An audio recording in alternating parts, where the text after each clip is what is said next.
शुभ संध्या पिले तो पिले माने पुणी थरे आउ एक भिडियो रे तम समस्त को स्वागत जनाऊँ तो पूर्वे तो पिले माने पूर्वे आमे जानिले एहा मात्र प्रभु मते देवटी जणाई अन्य किछि धने मोर प्रयोजन नाही कोटि अश्वमेध जेते धन हुए दान तहिरु अधिक ताहा हेब मोर ज्ञान।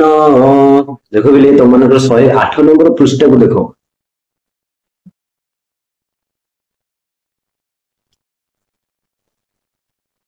एहा मात्र प्रभु मते देवटी जणाई अन्य किछि धने मोर प्रयोजन नाही कोटि अश्वमेध जेते धन हुए दान तहिरु अधिकता हेब मोर ज्ञान। कहउचंती एहा मात्र प्रभु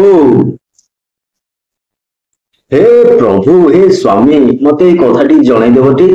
हाँ मते ए कथाटी टिके जणाइदेब जे आपनको आजि जे अंकर भाजन होईछि कोଳରେ ଯୋଗ୍ୟ होईछि से कि तपस्या करथिले केउठारे तपस्या करथिले केते बेले तपस्या करथिले बुझि पाइला मते स्वामी ए कथाटी टिके जणाइदेब ए गोटिए भिक्षा मागुछि ए कथाटी मते जणाइदेब।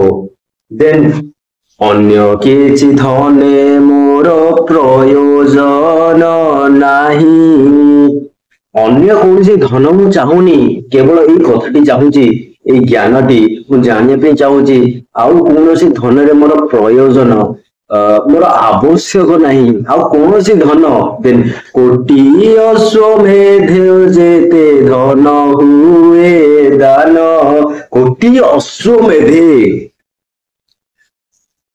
कोटि कोटि अश्वमेध यज्ञ रे कोटि कोटि अश्वमेध यज्ञ रे जेते धन दान हुए आपण घोषणा करछन्ती ना एभली दान करो एभली दान करो। हां एभली दान करो एभली दान करो जेंति लोक नेई नेई कहिबो ना प्रभु मोर आउ किछि दरकार नाही। हां ना प्रभु मोर आउ किछि दरकार नाही ताले कोटि अश्वमेध यज्ञ रे जेते धन दान हुए तेन तहिरु अधिकता हेब मोर ज्ञान ताठरो अधिक मोर आज ज्ञान हेबो जदि आपण मते जणाई दियंती प्रभु श्री रामचंद्र मोर आज ज्ञान होइजो जे कोटि अश्वमेध जेते धन देले जेते धन पाइले मध्य बा जेते धन दान कले मध्य ताठरो अधिक आज एई ज्ञान मोर हेबो। हैं जे मते टिके जणाई दियंतु किए केउ तपस्या करी केते काल केउठारे आपनको अंकर भाजन होइछि आपनको स्वामी रूपे पाइछि। हैं एवं तापरे कोन होइछि देखो बिले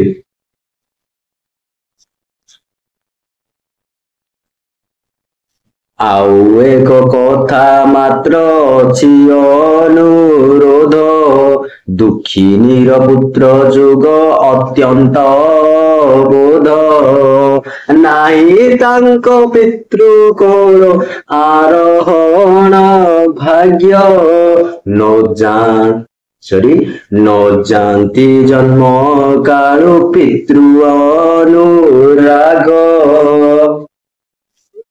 पुणी कहउचंती से कथा कहउचंती एवं तापरे फेरी आसीचंती दुई पुत्रଙ୍କ कथेकी कहउचंती आउ एक अनुरोध अछि आउ एक कथा आउ गोटे कथा मोर अनुरोध अछि बुझि पाइला अनुरोध अछि मते तो जणे मते तो गोटे भिक्षा मागिछि देबो। हां जणाई देबो ए ज्ञान टिकक देबो एवं आउ गोटे अनुरोध अछि रक्षा करिवो कोन ना ए दुखिनर पुत्र ए सीता जे कि निजको कौन करचंती हत भागिनी बोली कहचंती निजको दुखिनी बोली कहचंती दुखिनीर पुत्र जुग कहले दुई दुखिनीर पुत्र दुई जण କଣ କରିଛନ୍ତି ନା ଅତ୍ୟନ୍ତ ଅବୋଧ।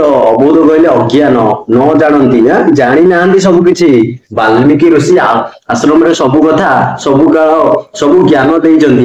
ବାଲ୍ମୀକି ଋଷି ସବୁ କଥା, ସବୁ ଜ୍ଞାନ ଦେଇଛନ୍ତି, ବିଭିନ୍ନ ପ୍ରକାରର ଜ୍ଞାନ ତାଙ୍କୁ ଦେଇଛନ୍ତି, ରାମାୟଣ ଶିଖେଇଛନ୍ତି। ପରନ୍ତୁ ସୀତାଙ୍କ ଜୀବନରେ କଣ କଣ ଘଟିଥିଲା, ରାମ ସୀତାଙ୍କ ଜୀବନରେ କଣ କଣ ଘଟିଥିଲା, ତାହାକୁ ଏଇ ଦୁଇ ଜଣ ବାଳକ ଜାଣି ପାରିନାହାନ୍ତି। କୁଶ ଆଉ ଲବ, ଲବ ଓ କୁଶ ନା ନାଇଁ। ତେଣୁ ଦୁଃଖିନୀ ଏଇ ପୁତ୍ର ଦୁଇ ଜଣ ଅତ୍ୟନ୍ତ ଅବୋଧ, ଅତ୍ୟନ୍ତ ଅଜ୍ଞାନ ଏବଂ ଛୋଟ ବାଳକ। ଦେନ୍ ନାହିଁ ନାହିଁ ନାହିଁ ତାଙ୍କ ପିତୃ କୋଳ ଆରୋହଣ ଭାଗ୍ୟ, ତାଙ୍କେ ନାହିଁ, ତାଙ୍କେ ଭାଗ୍ୟ, ତାଙ୍କ ଭାଗ୍ୟରେ ନାହିଁ। କଣ? ପିତୃକୋଳ ଆରୋହଣ, ପିତୃ ବାପାଙ୍କ କୋଳରେ ଆରୋହଣ କରିବା, ଚଢିବା ତ ଏଠି ହବନି, ସରି, ଏଠି କହିବା ଯଦି କହିବା ବସିବା, ବାପାଙ୍କ କୋଳରେ ବସିବାର ଭାଗ୍ୟ ଏଇ ଦୁଇ ଜଣଙ୍କ ପୁତ୍ରଙ୍କର ନାହିଁ, ଲବକୁଶଙ୍କର। ମତେ ଯାହେଲେ ଅନୁରୋଧ ଟିକେ ଅଛି ଯେ ମୋର ଏଇ ଦୁଇ ଜଣ ଅଜ୍ଞାନ ବା ଏଇ ଦୁଇ ଜଣ ଅବୋଧ ଦୁଇ ପୁତ୍ରଙ୍କର ଯେଉଁ ପିତାଙ୍କ ଉପରେ ବା ପିତାଙ୍କ କୋଳରେ ବସିବାର ଭାଗ୍ୟ ନାହିଁ।